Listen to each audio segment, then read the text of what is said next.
Hello everyone, welcome to Full of Jeevan. In this video, I am going to summarize the book named As Man Thinketh. The name of the author for this book is James Allen.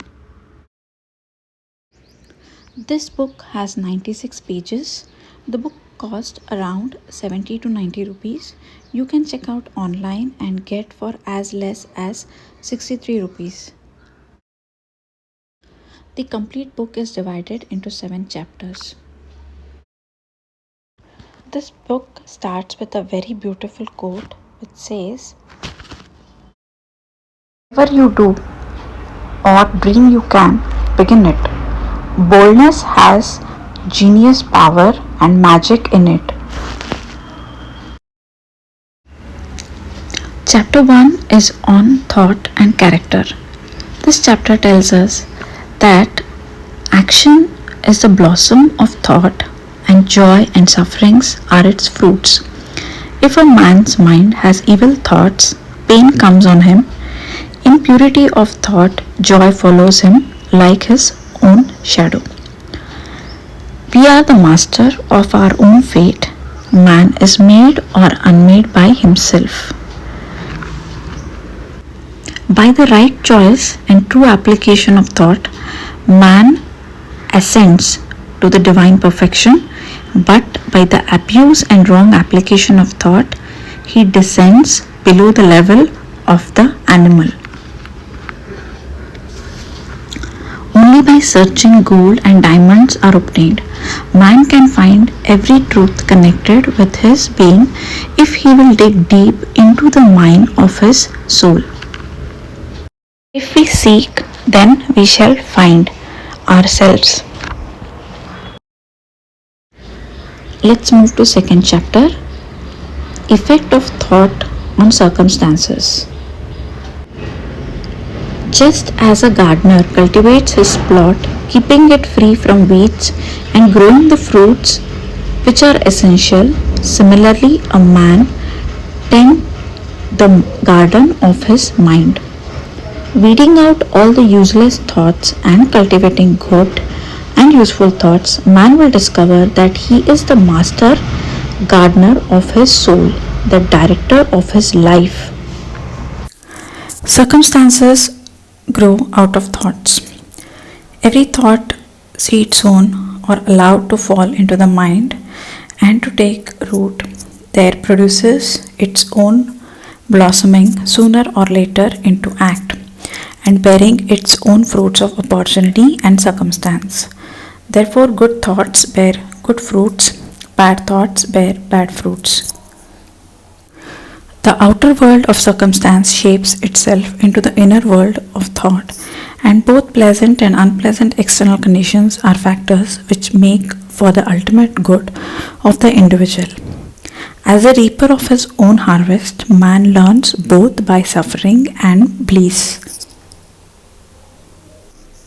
Justice is exact. Circumstance don't make the man, it reveals him to himself. The divinity that shapes us is within our own self. Good cannot produce evil. The honest man reaps the good results of his honest thoughts and act. He also brings upon himself the sufferings which his vices produce. The dishonest man likewise garners his own sufferings and happiness. Basically, you are what you think. Good thoughts and actions can never produce bad results. Bad thoughts and actions can never produce good results. Suffering is always the effect of wrong thought in some direction. Pure thoughts crystallize into habits of grace, self-control, which solidifies into circumstances of peace, success, freedom, prosperity, and pleasantness. Thoughts shape our circumstances. The world is your kaleidoscope, and the varying combinations of colors which at every succeeding moment it presents to you are the exquisitely adjusted pictures of your ever-moving thoughts. Moving on to chapter 3, Effect of Thought on Health and the Body. The body is a servant of the mind. Strong, pure, and happy thoughts build up the body in a vigor and grace. Thought is the source of action, life, and manifestation.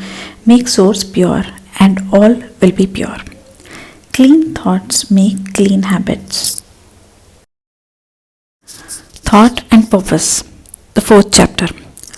Until thought is linked with the purpose, there is no intelligent accomplishment. He who has conquered doubt and fear has conquered failure.